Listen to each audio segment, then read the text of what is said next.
We were against this before. 7:30 and 20 seconds. I mean, I thought there was an issue. This works. She's not coming. I thought there was like a easy out. Mary Beth is not coming. So how can we get you to just stay on this until you can't see it? Okay. I'm going to start. I swear I have this.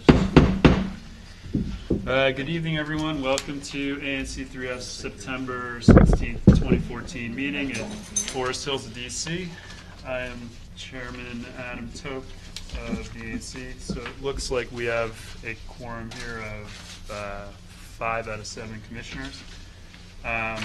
So first up, let's quickly just introduce ourselves. Bob, you can start. I'm Bob Summersgill, Commissioner for 3FO7 and Treasurer. I'm Maliki Nugent, Commissioner for 3FO6 and the Secretary. Sally Gresham, ANC 3F04. Manoli Perniotakis, 3F05. And we have Karen Perry, who's our Vice Chair, walking in. So the agenda tonight, if you're here for the utilities, person speaking about electric utilities, that'll be next month, not this month. And then I have an addition to the agenda I printed to add the fence on Nebraska Avenue that was circulated online. We'll do that right after commissioner updates. So the 5th item. Does anyone else have any additions or deletions to the agenda? No. Yeah. I just wanted to say I talked to Public Space today, Okay. and the Nebraska Avenue fence was sent back to the applicant to revise and submit regional plans. Okay, well, they're here, so I don't know. All right, I so have one update. what? I have one update. Well, we're not doing. Oh, I thought you said So that's fine. Do you have okay. All right, so motion to approve the agenda with the addition of the fence. Second. Thank you. All in favor, say aye. Aye. All right, that passes. missed that. Did you take it off? No, it's on. Oh, okay. We just added it. So first up, commissioner announcements. We'll start with Bob and work our way down. Nothing for me, thank you. Okay. Nothing. I have nothing. Nothing. Okay. I have an announcement from Denise Warner. She is the president of the Forest Hills Citizens Association. She wasn't able to be here tonight. There are election forums sponsored by Forest Hills and the Chevy Chase Citizens Associations coming up in the next month. The first one is for the DC Attorney General Candidates Forum on Thursday, October 9th in this room. Doors open at 6:30, 7 to 7:30, candidates meet and greet. 4 of the 5 are confirmed. They're waiting to hear from one more candidate. At 7:30, the DC Attorney General Candidate Forum will start. The second Candidates Forum will be at large DC Council member on Thursday, October 16th. Location, Chevy Chase Community Center. 7 to 7:30, it's the meet and greet, and 7:30 is the forum. Thanks. So just wanted to announce that, so yesterday, there was some press coverage. The Senate Homeland Security and Government Affairs Committee, also known as the SHISGAC, held a hearing on Senate Resolution 132 on the statehood for New Columbia. So we want to say thank you to Senator Carper. I plan on providing written testimony on my behalf, but I didn't think there was time to put anything on the agenda. But it's by September 30th is when they're taking written testimony direct to the committee. So I recommend people to do that, and we thank Senator Carper. The other thing is that there was some discussion about the solar, or I can do that in updates. Unless you want me to do it now. Updates is fine. Okay, so there was a discussion about and coverage in the Northwest Current about the solar incentives for DDOE that were in place a couple years ago, and then there was this issue about the new program and whether or not people on the waiting list would be carried over to the new program. And this is relevant to our area because there was the Ward 3 group that was that aggregated consumer demand to get a good price, and so because of the amount of money that was expected for the fund came in at a lot lower. It was $700,000 versus an expected $8 million. There was a working group formed to determine how the money would be handled, whether or not it would still go to consumers. The recommendation from the working group was that it all be devoted to low-income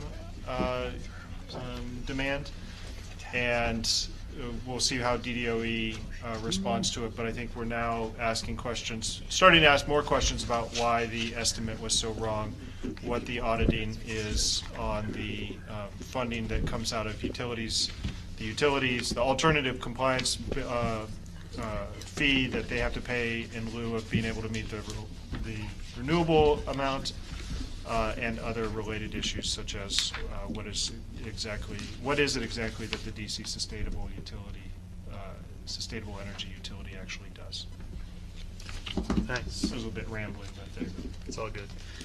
Sorry, did you say September 30th for the? September 30th is the deadline for the Shishgak testimony on the state of New Columbia. Okay.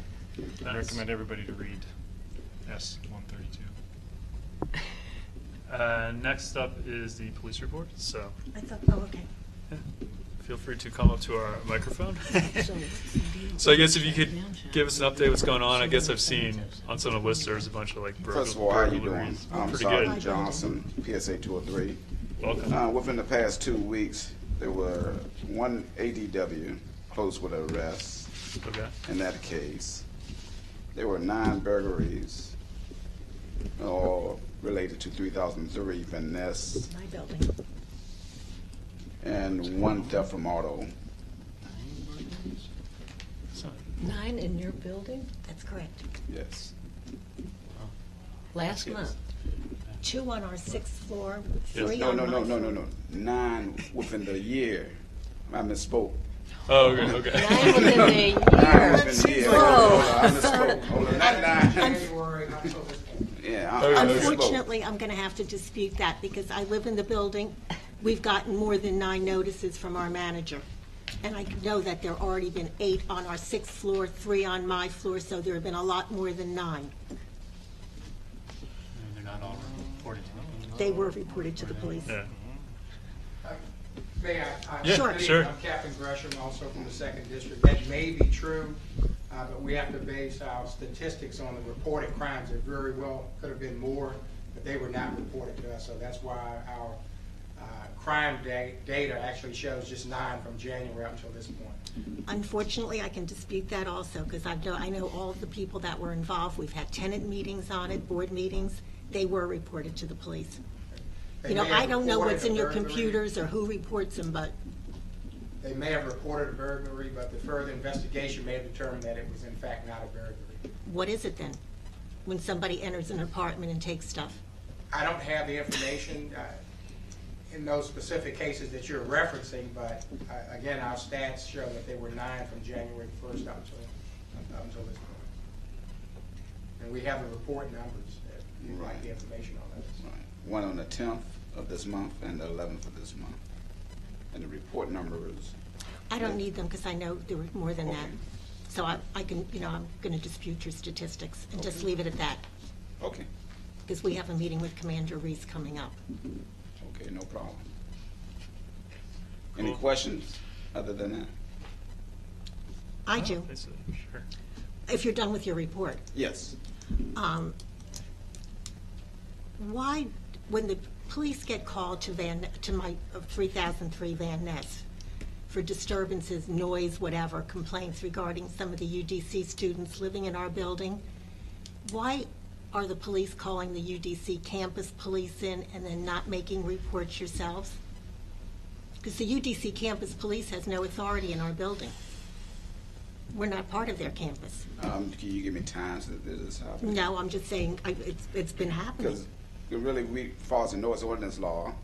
That doesn't take No, I'm saying the effect till police, after 10 the o'clock at police night. come, the police come, but then they call in the UDC campus police.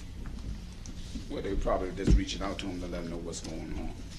If it's a sorority or fraternity, they have to make an administrative report, so that's why they're notifying the campus police. But as far as taking enforcement action, like the sergeant said, that doesn't start until 10 I o'clock. know, 10 o'clock at night. Exactly. I have a question. Yes. This would be a good one for Officer Frankencheck. Franchise. Franchek. Couldn't Since be here today. he couldn't be daggone, listen. We're having an issue where the construction workers from a couple of the construction projects are parking within the neighborhoods, further back in the neighborhoods where there is non-zone parking. Which location? Albemarle between 29th, Linian, and 28th Streets. We have Mary Beth and myself, Mary Beth Ray, the commissioner for that area, have contacted Saul and Clark. They're one of the construction sites where we think some of the construction workers are parking from 7 to 3, 4 o'clock. But they're taking the whole block up, so the neighbors that live there, they're not terribly upset, but when people come to visit them, there's no place for them to park because they're completely down the street. We know it's, not zoned, so they have the right to park there. But it's becoming disconcerting for this particular block because there's just nowhere for them to go. So what is your all's recommendation? Because Saul and Clark would like to help, but they really don't know how they can oust. I mean, they've tried to say, please take Metro, please don't park in the neighborhoods, but, I mean, they can't stop them from parking. What I'm going to do about that, I'm gonna have Officer Franchek look into that and get back with you on that. Okay, that would be nice. He has my phone number. Okay, I know it do. And then I also need to talk to him about the Wyndham Place parking across from Calvert Woodley.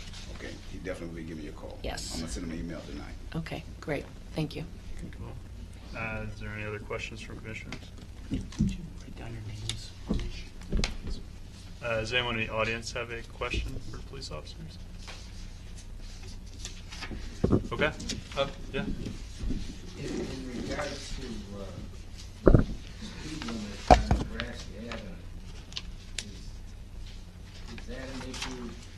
I live on Nebraska Avenue, and what is your purpose here? To slow down the people on the speed limits or to raise them? It's on your agenda here. It's to reduce. To slow it Oh, to slow it Slow down. it down. But it's not an issue for the police. Oh. I live on Nebraska, and there's that alley behind us at Fessenden. And every time you slow the traffic down there, they speed right back through there, through that alley. So from 3:30 till 5 o'clock especially, there's just and some people are actually polite about it, but and then there are other people who just roar through there. I didn't mean to take up a new subject, but that, when the traffic is slowed down, you know exactly where I mean, right? When they stop at the 2 traffic lights, they stop at Fessenden, backs them up to Reno, so then they just take a shortcut down Everett and whip through that alley, going to wherever they're going. No, it's on the other And- side. Everett 2 Festival. Everett to Fessenden, yeah, okay. and Rush hour. Everett to Fessenden. And on the other side of the street, when they don't cut through there anymore, but they put up speed bumps, the neighbors have. But I don't know that we could put up speed bumps. We'd probably get sued if we took somebody's axle out. But is there some way? I always thought if one policeman sat there once and, stopped people going over the 5 mile an hour in an alley, the word would get around. We could take some enforcement action. It's very easy to do. Rush hour enforcement. Yeah, and there's actually a turn in that alley in a blind corner. There's a blind And corner. there's a young family with 2 children that are. It's only one. Well, they're all John young. and- Well, yeah, but John and Kelly's kids are 10 and, I want to say, 7. And if they come out of their fence and those people come in there 20, 30 miles an hour, it's bad news. That's what tragic incidents. But I understand why the people were cutting through there. Why wait at those traffic lights? But on the other hand, it does become, there's a possible danger. What's the speed limit in the alley? 5 miles an hour? Yes, Yeah. 25, 10 miles. They're going way over that. If you sat there once a week for 2-3 weeks, the word would get around. We could assign someone, and it's between those hours. It's very easy to Yeah, address. I mean, it's after school, and you know when rush hour is. Why am I telling you your business? Thank you, I'm sorry to interrupt. It's all good. No Yeah, problem. what's your- And everyone's welcome to ask whatever. I think there are no other questions, so I want to thank you both for coming tonight. Appreciate it. Thanks. Thank you. So next up is announcements, open forum. If you wish to speak about any item of concern or importance to ANC 3F that is not on the agenda tonight, you can come to our microphone and speak about anything. Feel free to come up. Yes, I have some certain remarks. Sure. And I'd like to give a copy to Sheriff Perry, since I've known her a long time. I don't know any of the rest of you. Hi. Hi. How are you? Good to see you. Thanks very much. Thank you. Okay. You guys might want to, police officers might want to stick around for this. Okay, ladies and gentlemen, I have some, Can you tell us who you are? yes, my name is Adrian Salzgiver. Okay. I live at Yuma Gardens, right behind the Days Inn. And I come before this commission tonight to bring attention to the deterioration of a local establishment, the Epicurean, located at 4250 Connecticut Avenue Northwest, which has become an embarrassment to the neighborhood of ANC 3F. You can see the place is mismanaged when you walk in and look at the two televisions. They are set on a low definition picture, which is blurry and does not fill the screen. I have offered to fix them, but they remain blurry, and it is embarrassing to bring a friend or colleague there. Adrian, you're the TV guy. Why don't they let you fix the TVs? A far worse problem than the TVs is the abusive activities of the bartenders. I have been told many times, if you don't like it, go somewhere else. This does not work for me, as I have been a loyal customer since they opened, and I'm friends with many neighbors who are regular customers. Here is some of the abuse I have suffered and witnessed. After finishing one beer I usually have, I was asked if I wanted another. After explaining I was going home to watch the Nationals baseball game, and after a few lies were told to me, they put the game on TV and I paid for another beer. This money was stolen from me, in my view, because I went out to smoke and when I came back the TV channel was changed. On a weekday a few months ago, I sat at the bar and ordered a beer. After a few minutes, a classy, well-dressed woman joined her friends at the table behind me. She ordered a glass of wine and said hello to me. After a while, she ordered another glass of wine.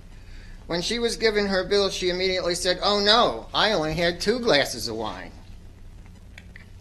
Without missing a beat, the bartender replied, "No, you had 3. The lady was appalled. How dare she lie right to my face? It made me feel uncomfortable. Besides overcharging, the bartenders interrupt conversations, ask you questions that are none of their business, and have an overall nasty attitude. On July 1st, 2014, I was viciously verbally attacked, abused, and traumatized, and this time it was especially heinous and cruel. Overcharging wasn't working very well with me, so they conspired to undercharge me. The plan was to give me a bill which was short 2 drinks and get me to give them that money in cash. It did not work, and it was immoral. Was it an attempt to steal from the Epicurean, the owners, and co-workers? They could have said they made a mistake, but that was not in the plan. They do not make mistakes calculating the bill, just ask them. Imagine being ganged up on and getting right in your face and being told, "You are being dishonest. You are not tipping enough. You need to calculate your own bill and give much more mahoney." Bartenders should not gang up on somebody and verbally beat them down in an attempt to extort money from them. I would like to thank the commissioners and good people of ANC3F for allowing me this opportunity. Thank you. Nice. We definitely Um, can reach out to them. I know some people that work for the company that owns them, so I'm happy to give this to them if that's okay with you. Can I share this with them? It's not going to do you any good at all because they don't speak a word of English. And you know how they're going to respond?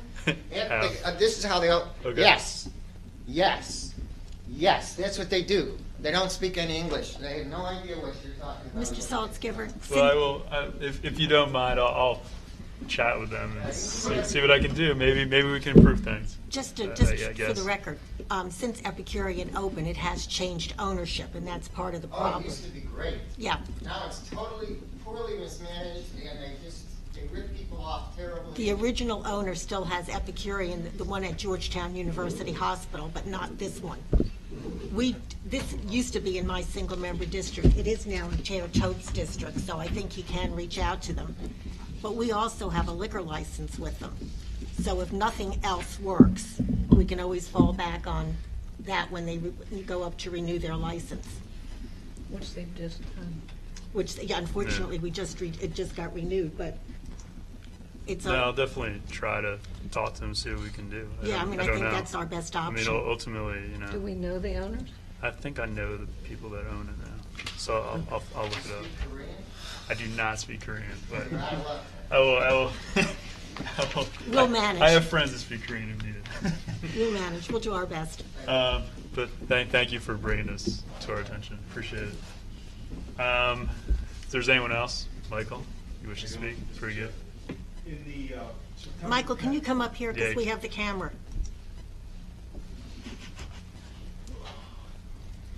I don't know what kind of camera shot though. Aren't we all? They don't pay for us to have our makeup done. Syndrome. Good evening, all. Michael Syndrome, disabled veteran, served our country more than most. In the September 10th issue of The Current, on the agenda for this evening, it indicated a presentation by the Office People's Council, Utilities and District. Yeah. But I noticed on the agenda for this evening, it's not appearing. So they had a double booking, I guess. So they're going to come next month. Next month. So unfortunately, I did not have a way to update the current. I see. So Okay, all right. sorry about that.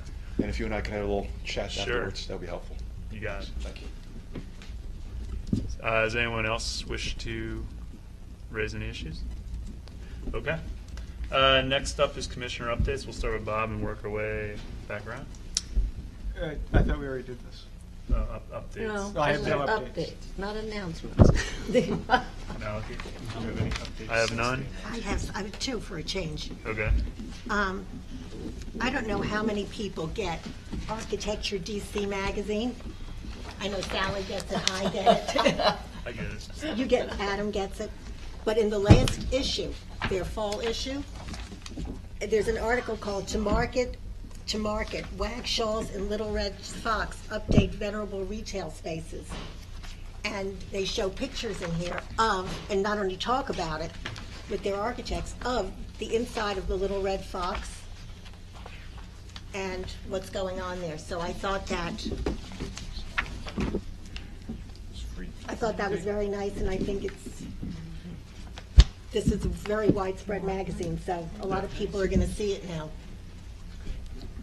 Do you want my copy, Manoli? Sure.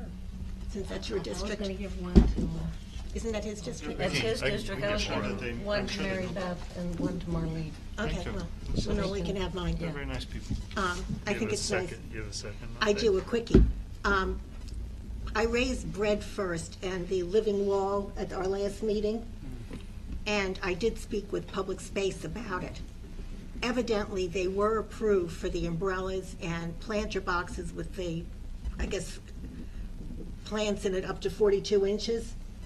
They did file an application in June, which, for the planter wall that we were talking about, this 9-foot living wall. Right. However, the application is in an incomplete status because they never finalized the application, so it's never even been reviewed. Incomplete status? It's on an incomplete status. sure it's not from Tops End? I'm positive. I can get into Tops now.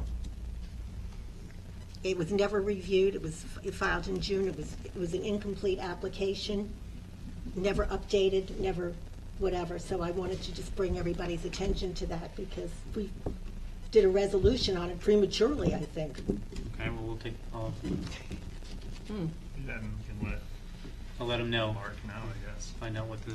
I think we should status is. find out what's going on. Yeah, Sure. okay, I'll follow up with them. I'll give an update next month. That's fine. Or just send us an email. Yeah, we'll email. I mean, yeah. What is the, I mean, we did a resolution, but can it be extended when they, No, that's why it's sometimes not good to do things prematurely when you don't have an application or it's not complete or you don't get it from DDOT. No, it's never, there's not one review in the system. And it can't be until the application is completed and it's sent to us with the drawings and whatever was incomplete. but you had the drawing? Yeah, But you had. That's I what think- was, but that doesn't mean it was submitted or that the application was complete to DDOT. Right, I think they're under the impression that the application was complete, so we'll have to find out Right. where the disconnect is. I don't Yeah. think, I certainly was never under the impression that they didn't file the application. I don't think they're under the That it's impression. that they incomplete. did. I think from So- June, they should have had, considering they filed it in June, you would think they would know they hadn't had a hearing. Right, I just, it's. There's talking to something project very much manager missing here.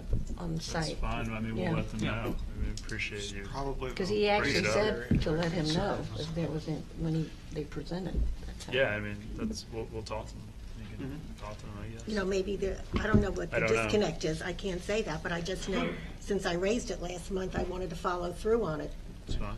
Well, I just want to say, they lost our personal application for permit until we had to go down there and find it. So it could be incomplete just because they can't find something. No, they had it. I talked to them today. All right, so I we'll just talk gotta to experience them that. and we'll figure it out. I Yeah. mean, that's Have them fine. We'll figure out talk what to the them. status is. We'll talk to Mark and figure it out. Whatever, it's fine. Do you have any other updates, Karen? No. Okay. My turn? Yep. All right, I'm going to update everybody in Park Van Ness. As you can see, they're moving along. They are not taking dump trucks into the site. The ramp going down into the site, the dirt is being removed bucket by bucket. They are doing the concrete slab work, the elevated floor decks. They have mechanical, electrical, and plumbers on site. And the biggest thing is they are scheduled for a lane closure on this Saturday. They will be taking equipment, literally trucks, by a crane out of the site. So if you're interested in something, seeing that, it could be a very interesting thing to go take pictures of. I don't know what time. I think they're going to be they can be from 7 to 7, but I think they're going to be doing this roughly from 10 to 2. So interesting thing for kids to see. We've already gone over the parking issue. Mary Beth and I are working on that with Saul and Clark. We're trying to come up with something amenable for everyone. The next thing is their current traffic control plan, which is a 6 months plan, expires December 23rd. At that particular point, everyone is working with Public Space, Mr. Marcoux, Mr. Cheeks, and their staff. More of that to come, but at this point, we don't know what that means with the sidewalk closure. There is a very good article on the Forest Hills Connection and pictures from David Bardeen showing how the Park Van Ness site has changed over the last month because the trucks aren't going into the site. The next thing is the Forest Hills Park. If you haven't seen the new playground going in, please drive by, walk by, wave to the workmen. It's really coming along. The play structures are in place. The safety surface has been poured. They are working on the community circle and picnic area. They planted 8 trees today. The basketball court is in. So you can get to see that. There will be a lot going on in the next month. Their substantial completion date is September 30th. That does not mean the playground is open. Everyone is saying from DPR and DGS to not walk in the playground. It's not open. They're kind of nervous because they just put in the safety service. They don't want people walking on it. And it's a hard hat area. But they do want people to come and see what's going on. They expect roughly a 1 to 2 week punch list time. We're looking for the mid-October completion date, and hopefully we'll have well, I don't know, it might come in between our next ANC meeting. So I will try to put something out on the listserv so everybody knows about the opening. The ribbon cutting has not been scheduled. That's usually done a couple weeks after the opening. The Forest Hills Friends of Forest Hills Park are having their annual Halloween party, and they think it's going to be the 26th, but we're trying to work with the Park Service in understanding when they'll be done, so they can still have their annual big event of the year. That's it. I just note it's in Commissioner Nugent's district, but Banana Leaf has opened across the street. So the name of supporting local businesses like in DC, Architecture DC, Banana Leaf is open as well. The Great. Sri Lankan ambassador opened. Excellent. Thanks. Or was that the opening? All right. Is that the old Cloverleaf?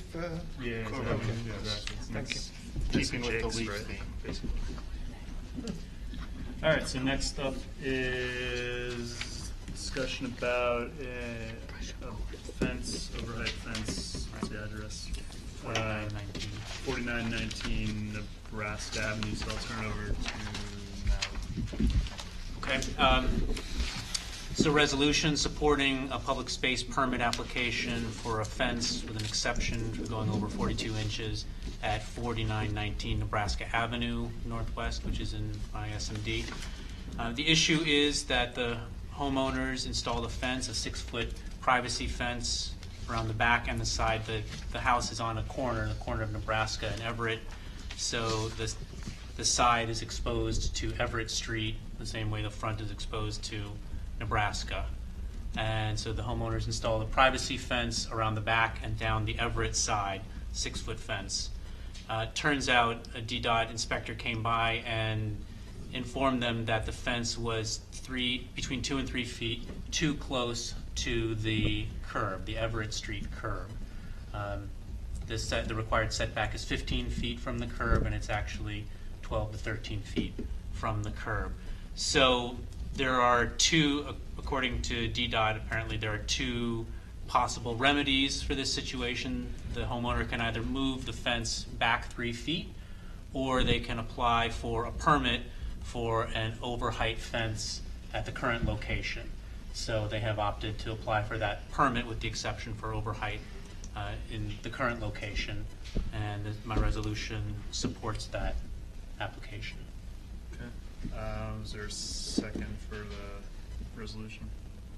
Second. All right, Bob, second. Okay, so to the owners here, if needed. The owner here. I don't know if you want to speak or not. Sure, I mean, that's pretty much dead on. Okay. How things are. You want to oh, speak go in? to the microphone? Yeah, otherwise folks at home don't hear you. Absolutely. And it And doesn't state get your it name. recorded. Hi, I'm John Haig. And yeah, that's pretty much exactly what happened.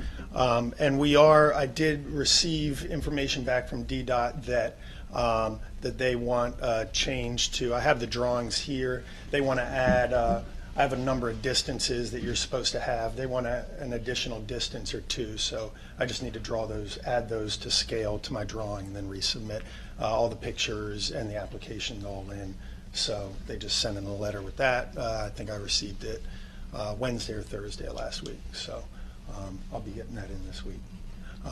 But other than that, that's exactly right. We can move it. If we move it, it's 88 feet on Everett. And if we move that back between 2 and 3 feet, we're on, 100% our property. But as it is, it's in public space, so the application for that is, the direction we're going, pretty much because it would be less expensive and less, less of a headache. And what we did was we went around, my wife went around to all of the neighbors, and one of my neighbors, Jack Kirsch, is here, and he went with my wife during the day and our 9-month-old son, and they got support. And our listserv includes everybody in that area on Everett, on Nebraska, and Reno in those 2 blocks.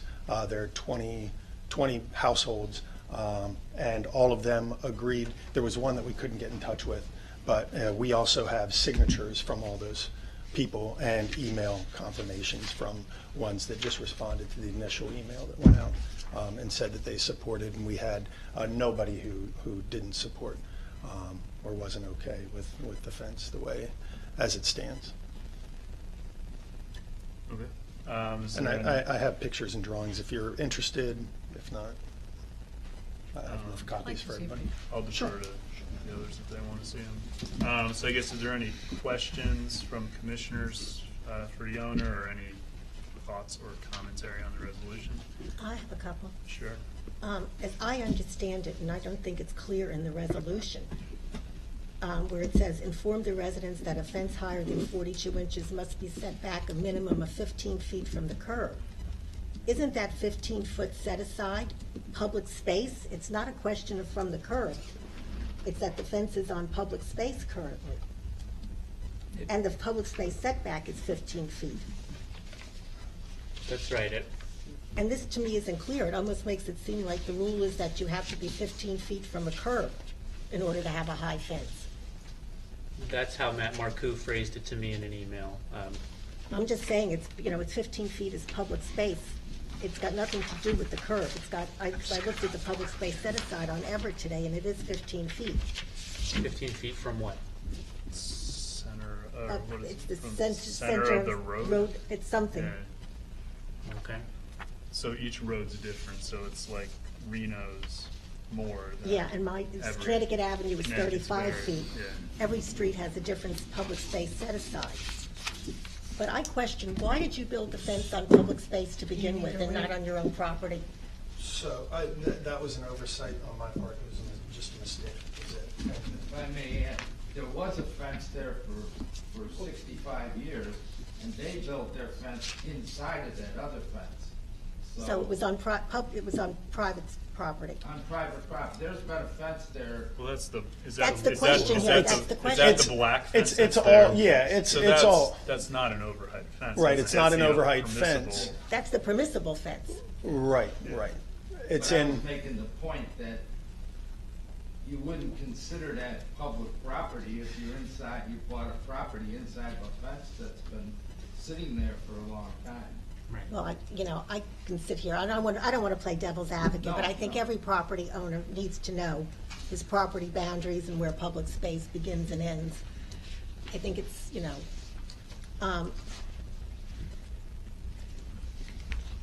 that's okay, Sally. As I understand it, this application right now is on hold Right, until the like new I drawings and just stuff are explained, revised. yeah. And I think in this resolution, there's been some questions that Commissioner Nugent raised that you haven't gotten answers on yet. So I don't think there's a rush tonight. I think we lose credibility sometimes with these agencies, especially public space, where we have a pretty good reputation of submitting things prematurely to them before we do our homework, before we do our oversight, and get the answers to the questions. And as I understand it now, because this is on hold, we don't have to submit anything. We have 30 days from the date he submits his drawings, excluding holidays and weekends, to submit our resolution. It doesn't have to be done in tops by October 1st. And there's a question now as to whether they're going to have the hearing on October 23rd, or whether now it's going to be postponed till November, the end of November. because this wasn't submitted by September 10th as it was supposed to be. According to what I heard today, that the drawings and revision and submitted were supposed to be done by 2 p.m. on September 10th, the revised drawings, which wasn't done. So I think this is premature. I really think you should get the answers to your questions as to what, I don't know who you spoke to, where you say the commission has repeatedly as DDOT. Who at DDOT? Katrina Felder. Katrina's out of the office, so and she's not Matt there. Marcoux. You know, but Matt's pretty good about And Matt stuff. responded to me this afternoon. And what did he say? And he did not say there was any safety issue. It was just a question of the setback. He said 15 feet from the curb on Everett Street. And that was my question. Is there something else? Is there some other concern with having an overheight fence at this location? Does it create a safety issue? Does it create some other issue? Or is it simply the fact that it's overheight in a place where an overheight fence requires an exception? But I think that's the reason for the revised drawings, because they get sent out to the transportation people. What's his name, Cheeks? Yes, James Cheeks. James Cheeks, and to, they're the ones who do that analysis. And Sam Zimbabwe's group, they're the ones who do all of these analyses. So Matt Marcoux doesn't even have those answers yet, because none of this has been reviewed, because the application hasn't been sent around. That's why I think this is premature, and we really ought to hold off. We have the time until, you know, we're going to have some big public space issues coming up that I believe with Sally's, building in Sally's neighborhood, where we need all the credibility we have. And I think it's wrong to keep sending them resolutions prematurely without having the answers, without seeing what the reviewers say. And, you know, they're the ones who's going to determine whether there's a safety issue. Right, I think, and I clearly, I don't know as much about this as you do, but, or Nobody does. okay. I go to all their meetings, so I'm real familiar Yeah, with these yeah, rules. yeah. They know me. And so- I've been up to a few too, Okay. and they will give good, I mean, sometimes we don't agree with them, but they do have Oh, a reason why we don't agree with it a lot, but why they've given those criteria. Right, we were told that can't. this was more about whether the neighborhood that we lived in was okay with it, and they were, their job is to. Sir, just wait 1 After second. they Wait a resubmit minute, we're and having it's two accepted. conversations here. Carol? Okay. I can't. There was a question posed, and you responded So, to it. So go ahead. please. Oh, it was sort of brought to our attention, and my wife did a lot of this legwork, that this was more about community support, aesthetics, things of that nature, and that DDOT themselves, you know, they look at the application and decide, you know, safety, scene, visual, that sort of thing. That was my understanding. That's why my wife went around and got the signatures. And that may not be the case. I mean, I don't know whether this goes to them and then back to you guys, or here and then there, or I don't know what happens. Once But you- Well, let me I have make a a suggestion. question. Okay, go ahead. It comes right off of what you just said, that you felt it was more for aesthetics and look, all right? Then I have a big question, this is Sure, from sure. aesthetics. You already have a black, 36-inch high fence? 42-inch high fence? Yeah, 36. 36 is Yeah. what it looks like. I personally don't feel that's very aesthetic. I mean, why have two fences? Are you planning on taking the black fence down? Our plan is to grow ivy on the black fence, make it green and take away from the large white face. Yeah, 'cause That's it's- sort of how it- visible it the- is. But we're waiting to plant, we're gonna plant all around there, but we're waiting to plant because this came up. Okay, and your across the street neighbors, Mike, and they're fine, and him being an architect, he's good? Yeah, yeah. Okay. As a matter of fact, he talked about, you know, wanting to have a fence themselves. Yeah, but they get the kids too. You know, I think that's my other concern, is that this sets a dangerous precedent that everybody who makes a Yeah. mistake and builds a fence, or who wants more privacy from their neighbors and puts up a fence. I have been to many DDOT meetings, and they do not normally approve overheight fences, period. And, you know, just to do it for privacy and put it on public space, I think it sets a dangerous precedent. just like you said, you have one, now the person across the street's gonna want one, and if he puts up one, then does he retroactively go back and say, well, across the street, there's one? I think it sets a dangerous precedent when we just, can I see the pictures? Oh, When now we you wanna just see. approve something like this, Right, and especially prematurely. I'll address the prematurely issue in a second. My view is that in terms of setting a dangerous precedent, this remedy is made available. I mean, we didn't make this up. The homeowner did not make it up. There is the remedy to apply for an exception for an overheight fence on public space. So the homeowner is simply availing himself Where's of the big fence? The white. Okay. I'm sorry. the homeowner is simply availing himself of one of the available remedies. And so there's nothing wrong with saying, I would rather do it this way, which is perfectly within the regulations, than do it that way, which is also within the regulations, but would be a huge burden. So I don't see it as inherently illegitimate to go this route as opposed to forcing the homeowner to move the fence 36 inches. That said, yes, we put this together. I put this together for tonight's meeting on the expectation that we had to get the commission's views in by the 1st. If that's no longer the 1st of October. If that's no longer the case, then I'll happily, move to table this until the next meeting when we can look at it again after the application is completed in the system.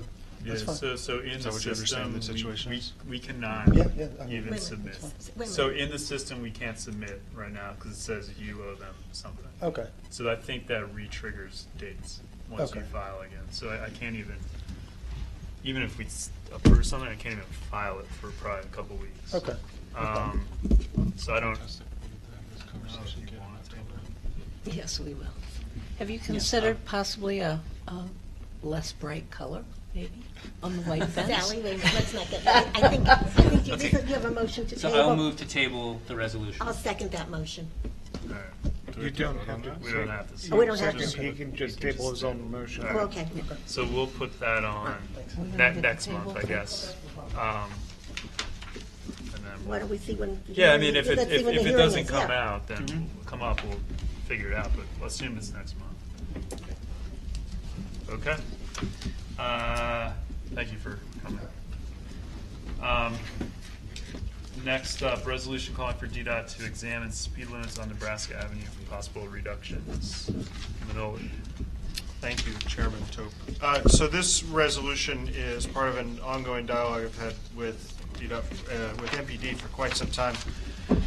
That was driven by really actually when I was running 2 years ago, people on Nebraska Avenue, that was their chief complaint, was speeds on Nebraska Avenue once you cross Connecticut in particular. I understand how speeds on Nebraska, the entire length of Nebraska from Ward Circle can be an issue. The people in my district are on the east side of Connecticut Avenue, and in particular concerned about that stretch between Connecticut and Nevada. After Nevada, it then decreases to 25 up to Military. And so there has been discussion various times about traffic calming. Because of Nebraska's status as a evacuation route, most of the traffic calming measures that could be theoretically possible are not realistic there. So it's primarily a question of investigating speed reductions and also the consideration for installation of speed cameras. They have installed speed cameras on the west side of Connecticut on Nebraska, but for some reason they decided not to even look at the area east. And I had some interactions with the appropriate people at MPD, and they communicated to me by email that they had really only looked from Ward Circle to Connecticut. So what this does, instead of so a couple important points, that there's the 3 schools, Wilson, Deal, and Murch, nearby. There's also preschools, and we had a preschooler who was hit at the intersection of Nebraska and Davenport. Really? Sorry, Nebraska and Davenport. No, sorry, Fessenden, Nebraska and Fessenden. Right. And there's also, in the studies that DDOT did that are published online, in consideration of the speed cameras at Fessenden and then also southbound on Connecticut, they do note that for crash data, there was an elevated, this is just from late 2013, when they were investigating putting the cameras in, that there's an elevated number of speed-related crashes at the location of Nebraska and Fessenden, including rear-end and sideswipe collisions, also a number of injury-related crashes at this location. They also note on the speed data analysis shows travel speeds being the same as or lower than the posted speed. The question I have about that data is they consider a mean speed, and the mean speed being 21 miles per hour at the intersection, but also have numbers that between 5 and 6, the vast majority of travelers are traveling less than between 1 and 15 miles an hour. So people stuck in traffic at the intersection are factored into their mean speed, which they calculate at 16% traveling above 30 miles per hour. That number goes up considerably when you eliminate the people who are sitting in traffic not moving at all. So it's really, and again, there's once you cross over Connecticut, there's the additional challenges of the traffic, the bus shelter, which are raised in a previous resolution. So what this, so what the resolution calls for is for them to assess, for MPD and DDOT to do a study on the possibility of reducing speeds on Nebraska Avenue from Davenport to Nevada from 30 miles an hour to 25 miles per hour, and provide that report to ANC 3F, ideally to the public as well, which we would do naturally. And requests enhanced speed enforcement on the existing speed limits to include extension of traffic camera coverage as far as Nevada, and supports and requests additional crossing guards on Nebraska to support pedestrians traveling to and from Murch Elementary School, which would be in line with the goals of the Safe Routes to School program. I also would be willing to add a line about enforcement on the alley between Everett and Fessenden, as was raised earlier. So with that, I offer this resolution. Thanks. Motion to offer this resolution. I'll second it. All right, is there any discussion or questions from any commissioners? I have a couple. These might be just minor amendments or friendly amendments. I think in the first whereas, where we say that it's classified as an arterial, I believe it's a minor arterial. That I needs believe to it's be in actually there. a principal No, it's a arterial. principal That arterial. is a principal? Principal arterial. Then I think we need to say that Sure. as to what it is. Because Connecticut Avenue is also an arterial. Reno's the only minor.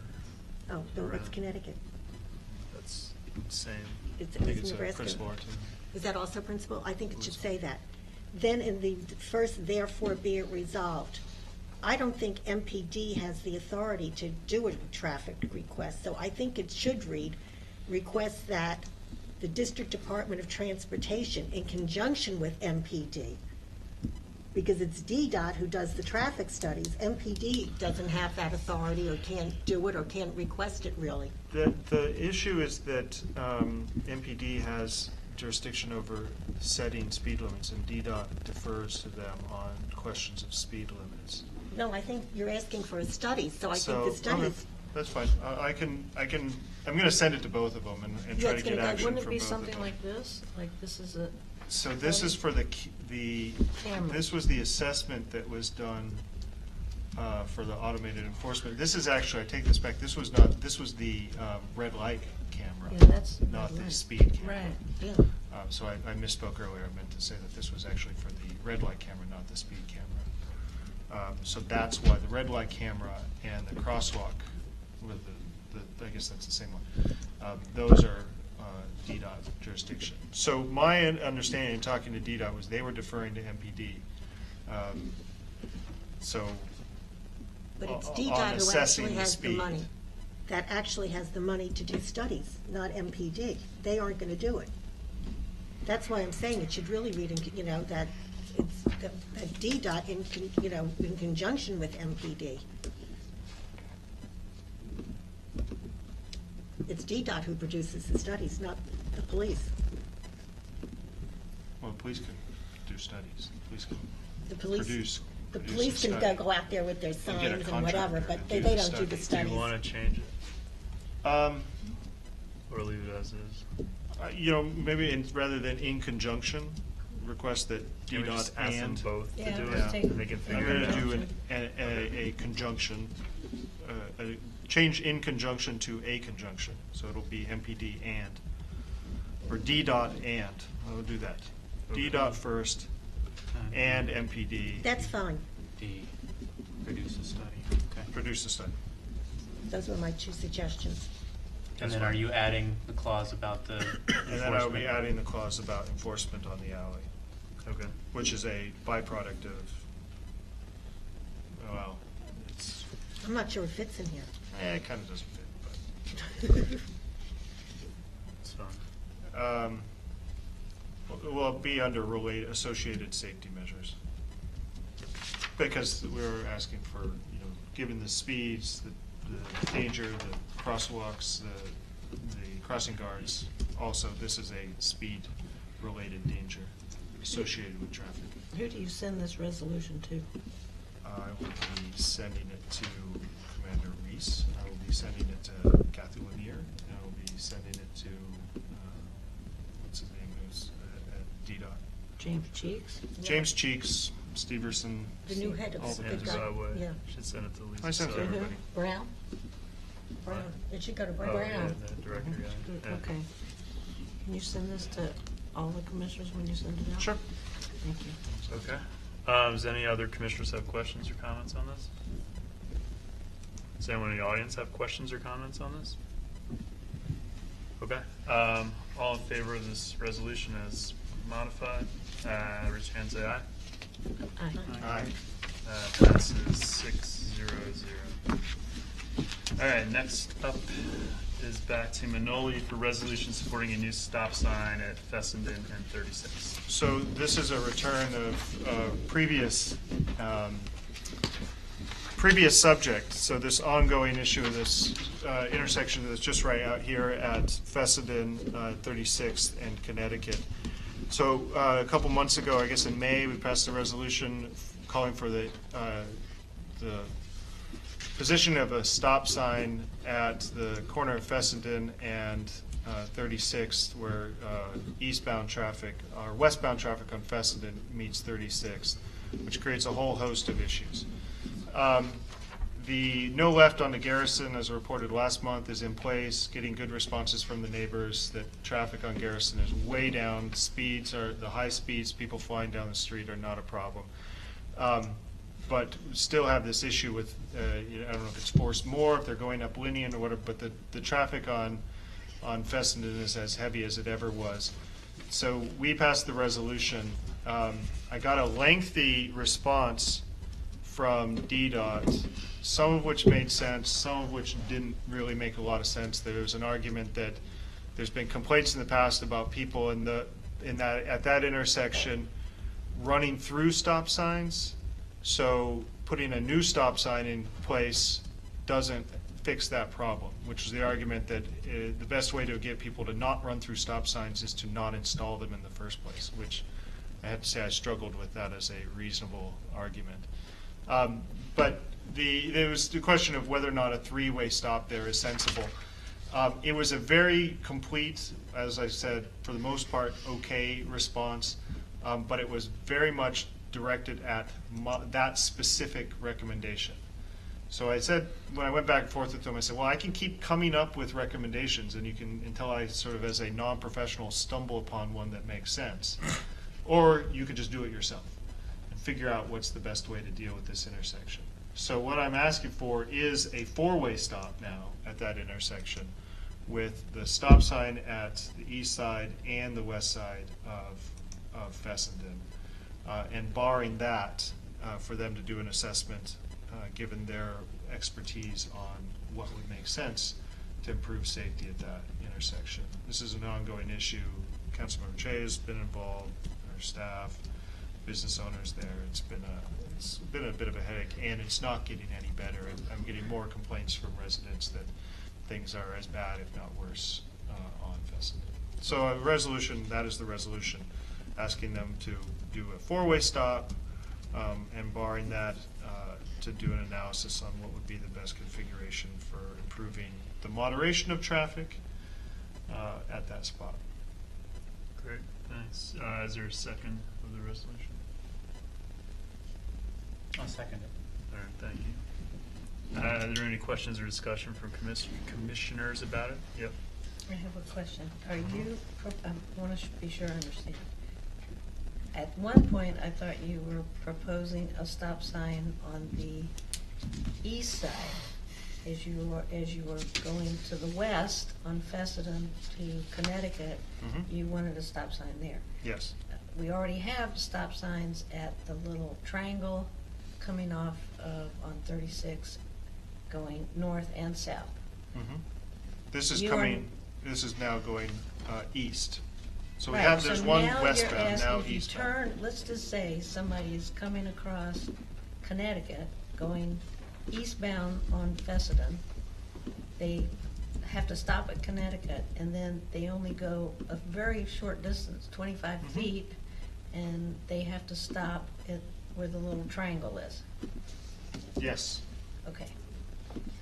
Can you tell me why you think that is necessary? Because their argument, the DDOT argument was that a four-way stop, that a three-way stop was not going to be safe for a number of reasons, and that and the feeling is that the two-way stop is also not sufficient. Our feeling and the residents' feeling.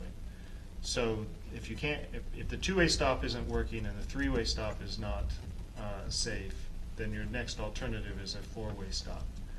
Frankly, I'm You not really quite believe- categorizing this under a modest proposal. I'm also happy to strike that and just go with figure this out. I think that should. Just go with eating Irish babies. Yeah, yeah. Should I get would, traffic circle. like you to strike that part, because I think that's a difficult, That's fine. way I'm actually, approach it. I'm okay with striking that stop sign, because ultimately what I'm wanting to do is for them to figure this out. right. Is there a way we can get them, because we went through the same stop sign three-way stop sign at Albemarle and 32nd. Were you able, because I was never able to get from the assessment team that takes 6 months to do a stop sign traffic study. Were you able to get why it wasn't justified? Because at the 32nd and Albemarle, they said that there wasn't enough traffic. The main reason is there wasn't enough traffic at this particular intersection. They had to have a certain number of cars going through where you want to stop. Yeah, no, they didn't do it formally. I got the informal response that, I can read the full response, but that there was a concern that the crash history and volumes do not support converting the location. I forwarded this around. That's why I'm asking. I didn't see that there But then was they a go on traffic and make study. the argument, no, I've not been provided any data. This Okay. was much more informal than that. Can we ask, so you're asking for the study now, correct? I'm asking them to develop a configuration that will promote, improved safety. Because right now, what they responded with Could we also was. ask them for a study, the traffic assessment study, with results to the ANC? Because I Sure. found that I couldn't get the results out. Well, I do. It says, it calls on DDOT to conduct analysis of this configuration, sorry. Right. I say, determine that this configuration would not enhance safety, undertake additional analysis to determine what would be the optimal configuration to manage and moderate the flow of traffic, and improve conditions for traffic safety at this troublesome intersection. So I can rewrite to strike the analysis of this configuration and reference the new, because basically I'm to do is get them to respond to figuring out what's a Right, you're asking them reasonable to figure it out, response. and how to do it is to do a traffic study and to study I thought they were closing with the livable, or whatever the Yeah, study was that's, done. that, I'm not asking for that. Maybe that is a possible solution, but that doesn't really deal with the issue of the Fessenden traffic. So, Okay, so they're not even looking into that? not that With I'm that, aware of. okay. Do you all know what I'm talking about? Is that we're talking about closing that little off shoot Okay. I'm fine with that. from Ultimately, I Connecticut want them to 36. Okay, so tell me exactly what the changes are. So the changes are going to be, it's fair that the four-way stop was You're taking out the first therefore? I'm taking out the first therefore The first, therefore. and the second therefore, and changing the third, be it further, You're taking so the therefore and the be it further resolved are edited out. Be it further resolved becomes therefore be it resolved. And it will say therefore be it resolved, the ANC 3F requests that DDOT undertake Traffic. analysis to Study determine what would be the analysis. optimal configuration to manage and moderate the flow of traffic and improve conditions for traffic safety of this troublesome I intersection. would say assessment. And the Assessment. Assessment is what they call it. Fine. Undertake analysis to determine what would be the optimal configuration to manage it, and the rest is the same. And then it's not a traffic calming, it's to No. moderate the flow of traffic as a stop sign is intended.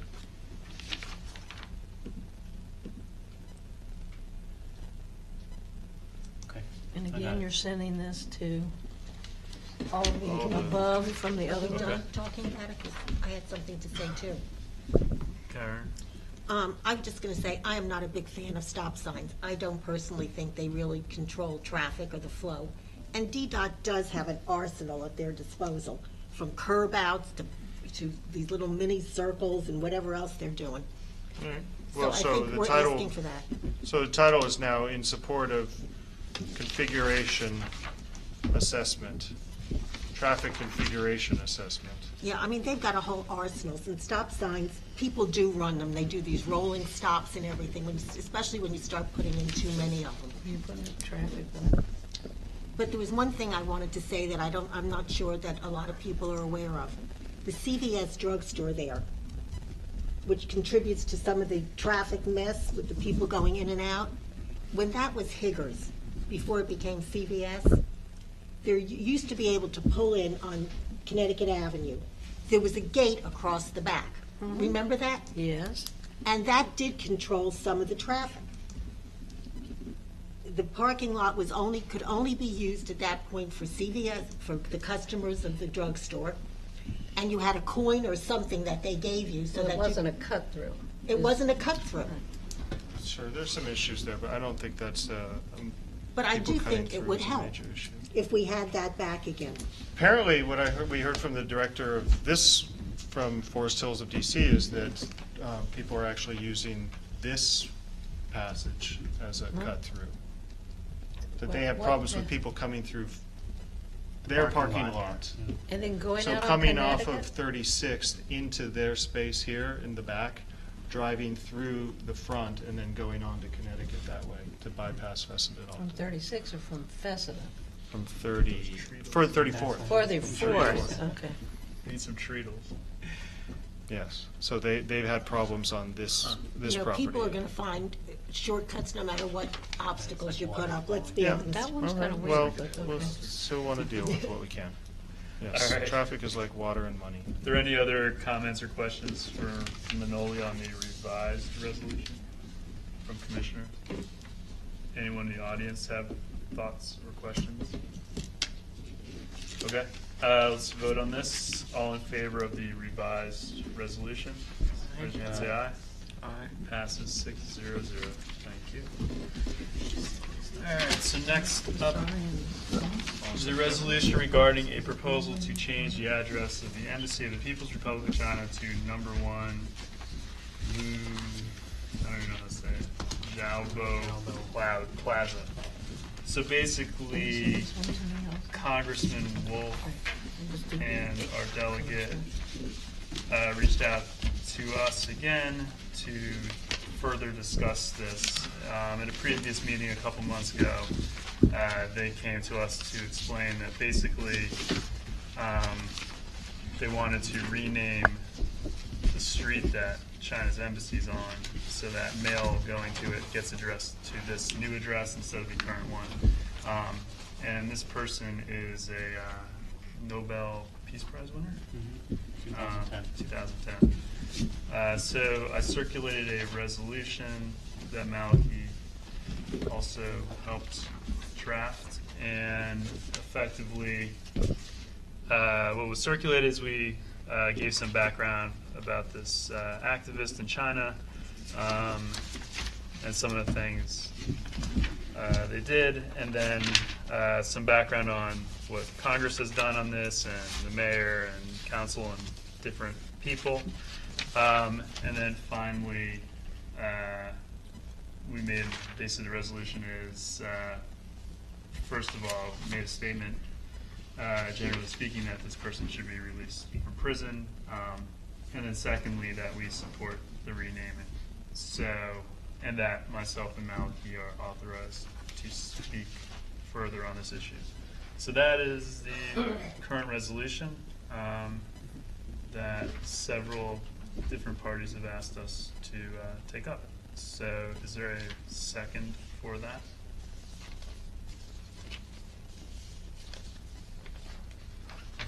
Your resolution, so I'll second it.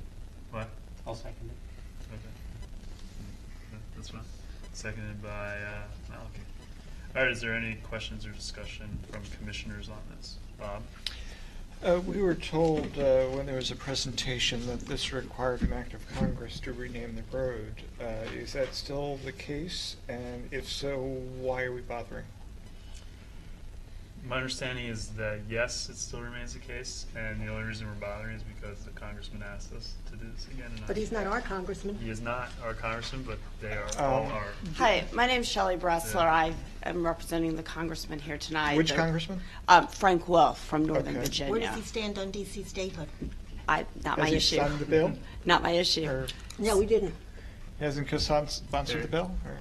There is an act, an act of Congress. So it's up to the Congress to pass this. It is currently is in the appropriations bill. It was adopted as part of the state foreign ops. Then why are we discussing? It's your neighborhood. We want it your. affects none of our neighbors. It only affects the embassy, which is not a constituent.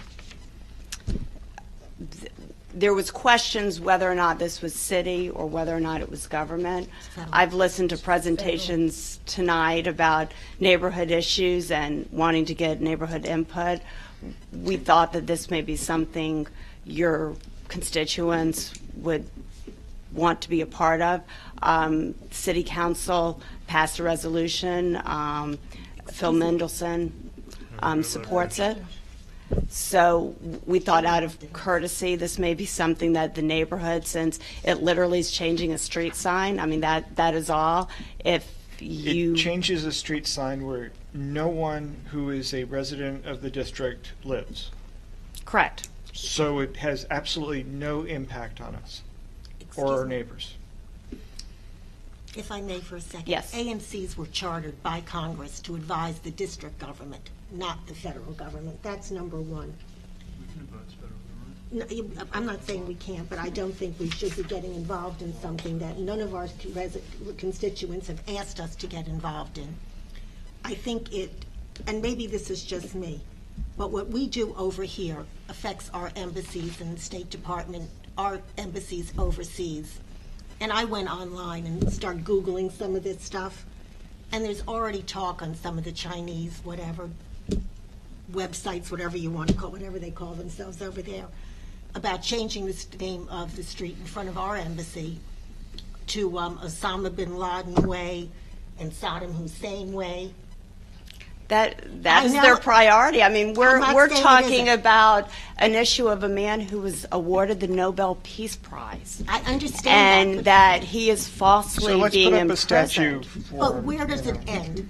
You know, there are so many dissidents have been arrested in so many countries. You know, But why should the ANC have foreign policy? we shouldn't. This is a case where the Congress has to act to change the street sign. It doesn't really matter, and they don't care what we think. I mean, that's been very clear, that even this congressman isn't willing to co-sponsor the statehood bill. Well, we thought that after meeting with Council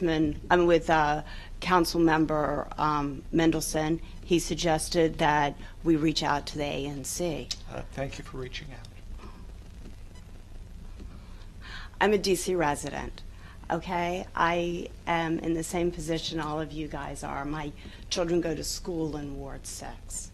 And I just really am a little surprised that usually the opposite happens. You're like, you're ramming this down our throat without our input. I am so sorry that I am wasting your time, Mr. Summergill. I am so sorry. Thank you for wasting our time. Sure. Yep. Yep.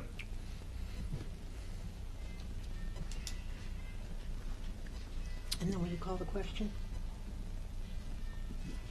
Yeah, unless other people have comments on it. As you're aware, Mr. Chair, the whole intent and concept of ANC is to bring government closer to the people, people closer to the government. I'm really taken aback at the hostility and actual animus that's shown. You know, we got a representative in the federal government, and you're showing a cold shoulder, I mean, to put it mildly. This is something in our community. It's And actually not if I your could finish, community and since you don't live normally here it either. is, and normally it is where the feds say, goodbye, have a nice day, you know, see you, glad I got to be you. In this instance, they've come forward.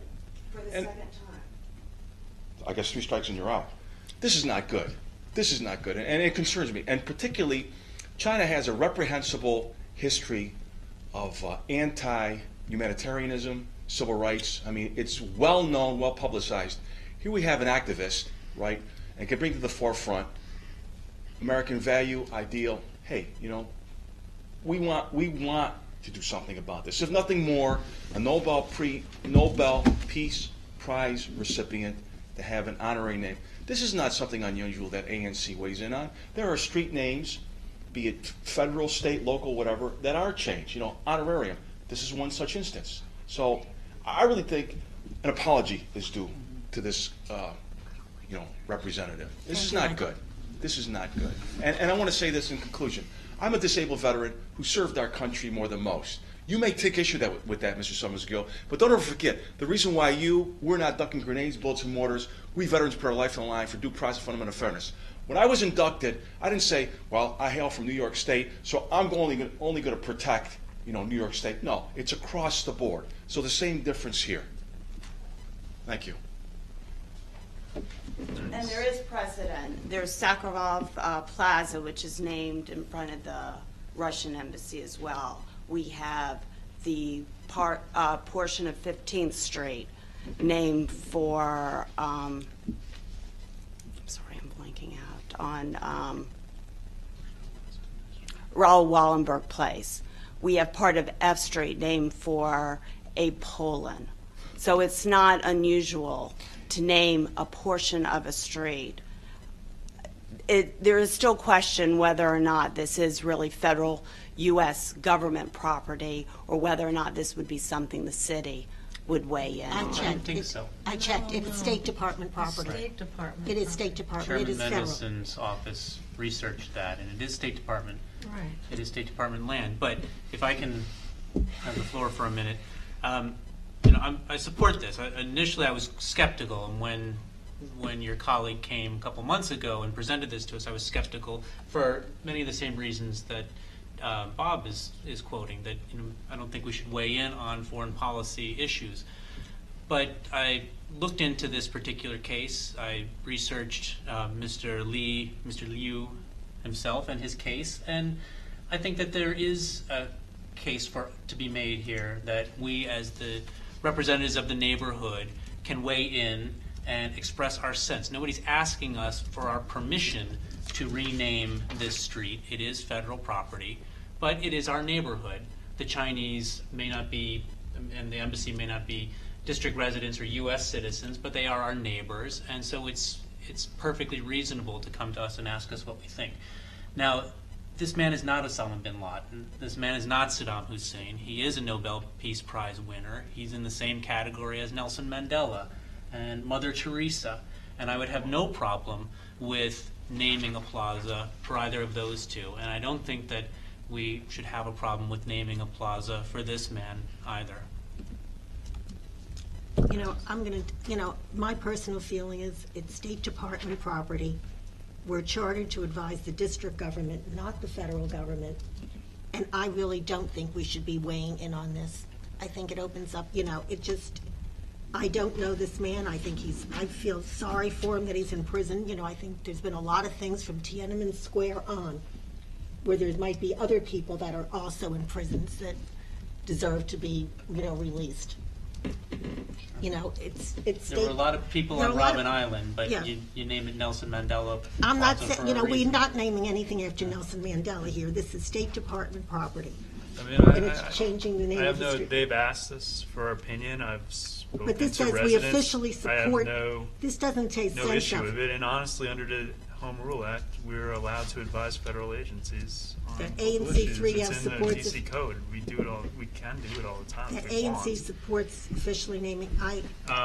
So I guess, I don't know, I had no issue with this. I thought it was very good that people from And Congressman's Michael, office just one can't, second. no. Michael, Karen, just to be stop, clear, stop, I'm an stop. Army Karen, brat, and my stop, father stop. got the Karen, Silver Star, so. So, I mean, people came to our meeting and spoke, and then they asked us again. I have no issue with this. We circulated to the community. I heard from a number of people that thought this was a good idea. I personally view all the embassies as my constituents. I talked to some of the ambassadors. When Israel wanted to fix their fence, they reached out to me. They didn't have to. Who cares? They don't have to do anything. But they told us. And I mean, it's not like we can say we don't want it, don't do it. But they give us the respect of telling us their plans usually. Yeah. And they're actually pretty good neighbors. They're the only people that plow the sidewalks around here. So I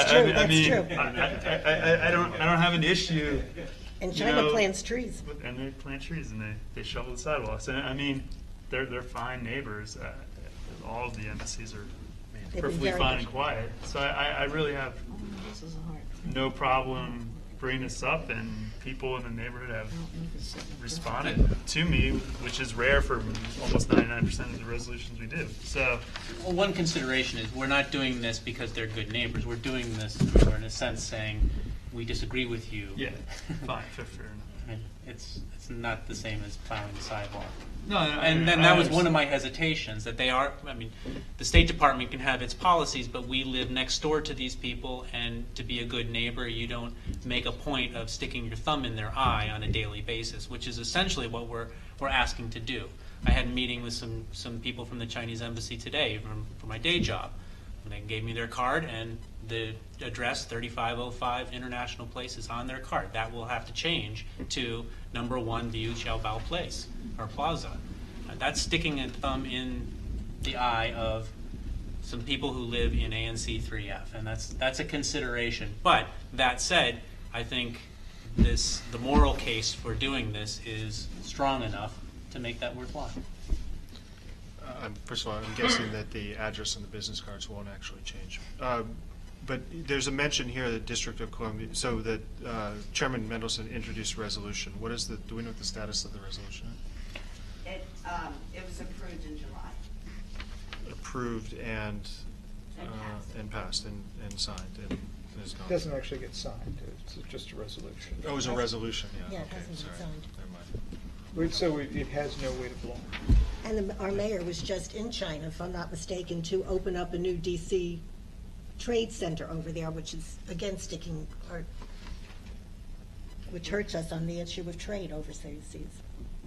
So when is this resolution coming up for a vote? In Congress, it might not. No, I'm talking about Phil Menderson. Oh, it doesn't come up for a vote, it comes up, the mayor hasn't signed it. The mayor doesn't have to. Okay. Wait, I have a question. Yes. Manoli, not Manoli. Malik.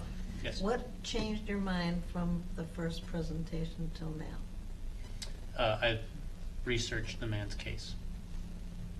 So the main thing is the person, not how that affects the status of our ANC, or how we would project that with a resolution saying that.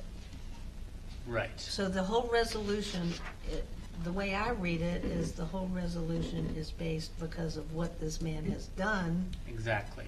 Whereas at the first presentation, It was not presented like that at first. I didn't write that resolution, but after the first presentation, I wasn't convinced enough about the moral case here to justify doing something that I would see as an affront to a neighbor in our ANC. Whereas having researched the case myself, I am now convinced of that case. Okay, but then why, I see why you're coming that way, and that makes sense, and that would be nice to do, but is it truly necessary in No, it's in our area no, to it's do symbolic. that? It's I mean, purely symbolic. Absolutely. Okay. It's not going to change Chinese foreign policy one bit. I'm not convinced that the Soviet Union collapsed because we renamed the street on portion of 16th Street Sakharov Plaza. Right. No, I don't. I think it's purely symbolic. It's purely to say there were only 3 Nobel laureates who were awarded the Peace Prize in prison: Aung San Suu Kyi, who's now out, someone from the 50s, and this man who's still in prison. The Burmese, yeah. And it's a special case. It's an important case, I think. Okay. I think we've had a lot of discussion. Thoughts on this? I just have one more thing to say. Many of the Chinese diplomats and their employees live in my apartment building. And I can tell you, they are opposed to this.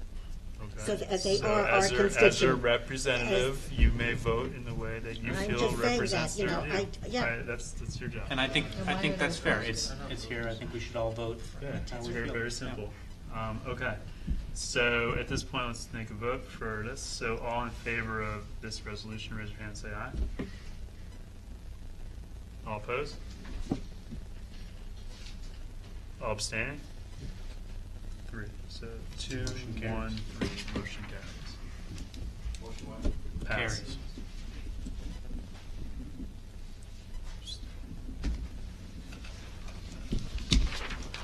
Okay.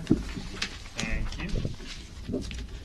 So next up, I have a motion to modify the due date of the Van Ness Vision Committee report to our December meeting. Is there a second of the motion? I'll second it. All right, all in favor, raise your hand, say aye. Aye. What? I'm sorry, what was that? They owe us a That's the report. weather's Oh, gonna- they owe us a report. Just That's due. contemplating the magnitude of our previous one. They owe, the Okay. Van Ness Vision Committee, we owe the ANC a report. We're not ready to give that report. We Oh, are okay. doing it till December. Fine. I So have all in favor? so Yes. I have can we have a quick discussion of this? I have Sure. a question. So when the funds were allocated for the designs, Yes. we're told 4 to 6 weeks. You're Were they talking Travis unveiled? Yeah, prices. were they unveiled at the last I don't know. vision meeting? Yes. Are we going to see Yes, those? they were unveiled at the I think vision I meeting. was looking Everybody forward was to- invited, all Yeah, they're commissioners. just at all those meetings are completely unreasonable times. Well, it was at 4 on a Friday. 4 o'clock on a Friday. is I know, completely because he couldn't unreasonable do time. it It the is next better- day because his It is better. lead I have the architect was floor. getting I have married. the floor. It is slightly less unreasonable than 9 o'clock on Fridays when they oftentimes occur, but still an unreasonable time. So I was looking forward to hopefully seeing them tonight as part of what we were told that we would see them in due course. So hopefully at the next meeting we'll have. Yeah, we can talk. Well, they are being worked on because, I thought he was done. no, he's not done. said He's we- working he said on them. 4 to 6 Okay, weeks. Okay, so, all right, so the motion, they owe us a report. It's due this month. It's obviously not here. We're pushing it to December. Can we please just vote on the motion? Are we And we meeting can in discuss Van Ness Vision issues at a later date with Mary Beth. So does that mean we're meeting in December? We almost always meet in December. No, we don't. Yeah, we do. yeah, well, Only the lately. last 2 years. Only lately, only under you, Adam. Last 4 years. The last 3 years. 'cause we haven't- Yeah. Only under Adam's chairmanship. And if we don't meet in, fine. If we don't I meet do in want to make December, a it'll be in statement here. January. No, The we did unveiling miss one. has We didn't been have to an the agenda. commit. Everybody was invited. I know some people couldn't come, So I thought we but should have one and you didn't. we're have going it. to change the meet and Because there's greet no- for the nothing on the agenda. major unveiling So- to November. So it will be 2 out of within the 3. time frame. There will be another time because we're working on those. He hasn't completed the rendering. This was a conceptual design. But I think it is fair to ask the committee to show those to the whole commission, agree, not to ask the totally. commission to go to the committee meetings. I agree. Yes. Okay. And the funny And part, I will be happy to pass that on. the funny part is, I could have gone to that meeting on Saturday, but on Friday I had baseball tickets and couldn't go. So I mean, the timing. of Okay, these so let's things, I vote agree on the with you. motion. All in favor, say aye, please. Aye. 6-0-0. All right, next up, Person was getting. motion to approve August 2014 minutes that Malachi circulated by email. Is there a second to the motion? Thank you, Bob. Is there any discussion? What are we doing? The minutes or the Minutes, budget? minutes. I call for the question. All right, all in favor of approving the minutes, raise your hand and say aye. Aye. 6-0-0. All right, next up, Bob, the budget and financial update. I center around the budget. The budget for the ANC exists so that we don't have to individually approve minor expenses. We have to do this every year. This year we are expecting to hire an employee at 20 hours a week, $20 per hour. Over the course of the year, that's just over 21,000, so I rounded it out to 22,000. We will have to pay just shy of $5,000 in federal wages and $650 in DC taxes. Those are going to be expenses that we really don't have an option on. On the back is the worksheet, and the far right column shows everything that we are actually committing to, as opposed to the number of things like grants and training where we're going to have individual votes. The major expense is still salary and wages. And taking that out, we really don't have a lot of expenses for maintaining the ANC. What are the two columns? The first column is, or the left column of numbers is identical to the budget on the reverse side. The column on the left, or excuse me, on the right, is everything that we're actually committing to that we won't be taking additional votes on. Postage, printing and copying, local transportation, rent for our office, they're routine things. Okay. We have the option of altering this any way people would like. I used the numbers from last year plus up some of the standing numbers to accommodate some of the things we went a little over on. We don't actually have any bank charges any longer. That was all worked out by our bank, fortunately. So that will probably come out to a zero, and a number of other things are going to come out a little below these numbers. But and if our assistant takes a vacation, we're not going to pay them for that period, so the numbers are actually going to come in a little under, but it's better to approve a little over so that we don't have to come back and get secondary approval. Great. So I guess there's a motion to approve the budget. And is there a second for that? I'll second it. Thank you, Karen. So is there any questions or discussion? I have one. We'll start with Manola. Oh, okay. And work our way. So this does include any items that we have voted on where the funds have yet to be spent. And is there any limitation on fiscal No, year? anything that we've already voted on has been approved for expenditures. This is for the routine costs Okay. starting October 1st. So is there any limitation on the expenditure of funds that were approved in 14 in 15? No, because we are simply given money by the district government to spend as we will, but it doesn't expire at the end of the year, as other DC budgets do. We're fortunate in that way, and we as a 3F have churned over far more, or have far more reserves than any other ANC. Yeah, we win. We're rich.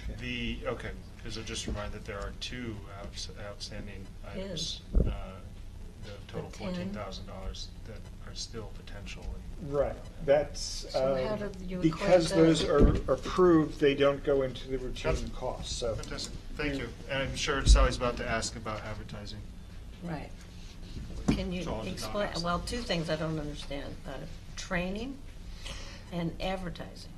training is if we go to any training programs for commissioners, they would have to be individually approved for those things. I 3 years ago got a tuition covered for a conference that I went to in town. Most of them are free. if Yeah. I go to. No, it depends on, you know. Okay. I've paid out of pocket for a number of things, like Yeah, the trash yeah. summits and whatnot. But And the then- advertising is, I'm the only ANC commissioner who regularly goes to the trash summit. But the Yeah. Why does that not surprise me, Bob? I love trash. Oscar the Grouch is my favorite. Maybe we should send him to Epicurean.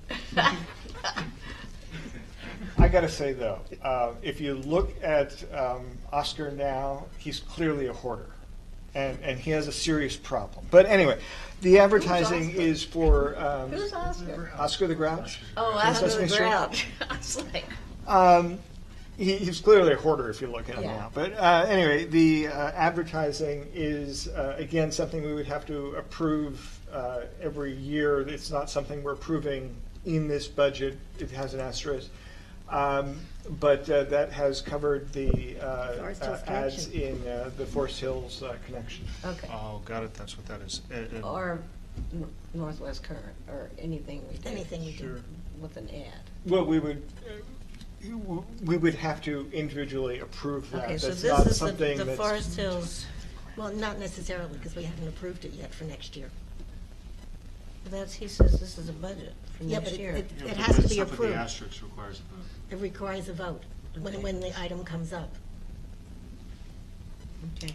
So we're not actually approving that as a routine expense, but it's there to show us where we're headed, Or what might happen. what might happen, what could happen. I mean, we've never given $20,000 in grants before. But you never know. Is anyone else? It's- We're actually out of the grant business. It's actually very hard to do that. Karen? I have a question. Why don't we have health or unemployment insurance with the employee? Is there part-time? No, that has nothing to do with it. I'll look into that. I don't think We have in the past. we don't pay it. I think they're eligible to receive it at the DC No, rate. when But we had an don't employee pay it. before, we did pay it, and we got fined for not paying it.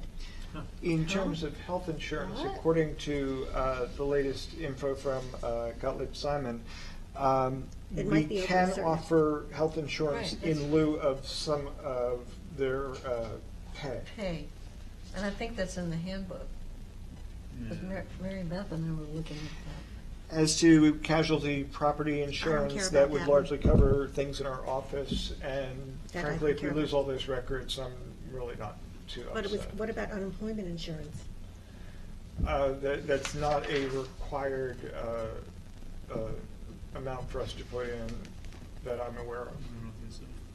I know, because we had to pay unemployment insurance for the last employee we had We- that we didn't have very long. We have to pay in federal employment tax and local taxes, but I don't know if that covers unemployment or not. I will ask Gottlieb Can we Simon please check on specifically those two, about those. the health insurance and the unemployment?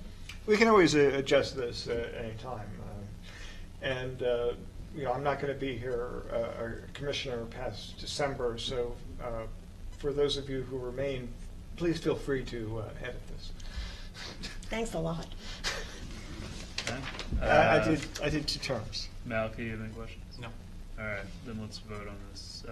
All in favor of the budget as written, opposed, raise your hand, say aye.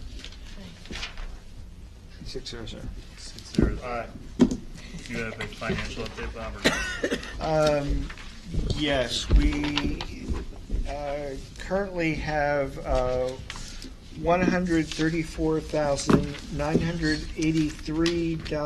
$134,983.53. 134,000. Kennedy, do you want that? Say that number again? Wait, is your first name Kennedy or? That's your last name. Davis is your Davis. first name. I'm sorry. Would you like that repeated? I got 134,983. And 53 cents. Don't forget the 53 cents. All righty. We don't. Okay.